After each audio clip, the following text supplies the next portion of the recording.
City update ન્યૂઝમાં આપનું સ્વાગત છે।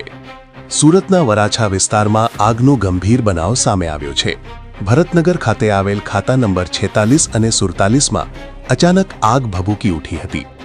આગની જાણ થતાં જ ફાયર વિભાગનો કાફલો તાત્કાલિક ઘટના સ્થળે પહોંચી ગયો હતો।